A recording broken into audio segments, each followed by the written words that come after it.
I'm going to show you how to do fly stitch, which is one of my favourite stitches. I use it all the time. It's really versatile. To do a basic fly stitch, I start off as if I'm going to do a normal stitch, so up and down, but what I'm going to do is leave a little bit of a tail. I'll do it like that so you can see. And about halfway through the stitch, and a little bit of the way up, I'll bring my needle back to the front and I'm going to pull it gently so it makes a bit of a triangle. We need to secure this stitch, so I'm going to go back down almost where I came up, just on the other side of that thread that's made that triangular stitch to secure it like that. I'll do it one more time.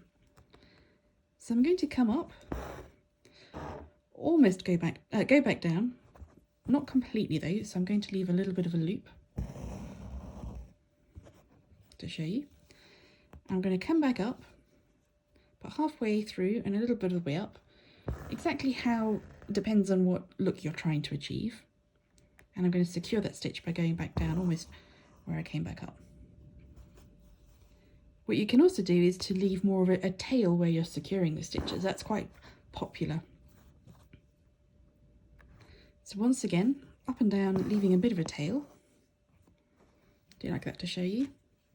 About halfway across, a little bit of the way up. Do the same thing, pulling it gently, making the triangle, but instead of going back down where I came up, I'm going to stitch a bit of a tail. So again, it depends on what look you're trying to achieve. The other thing you can do, if you want a bit of a softer look than the triangular look, is you can do it such that you don't pull it quite as tightly as you do to get the triangular shape, and you'll get more of a rounded shape. It's a bit more tricky, because what you have to try and do is to make sure that this stitch is still lying flat. I'll show you in a second. So I'm going to come back up in the same way.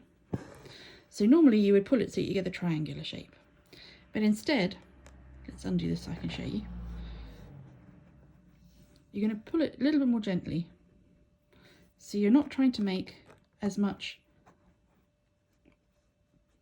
of a sharp triangle, but is a bit more rounded in shape, and then you secure it.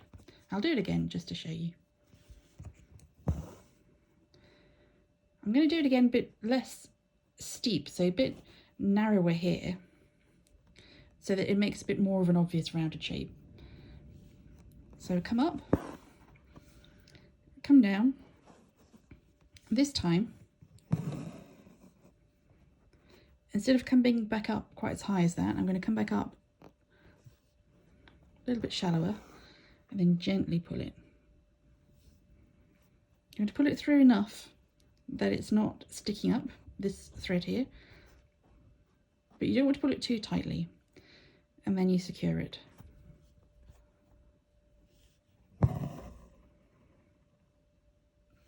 You can see there, it's a bit more rounded. That's the fly stitch.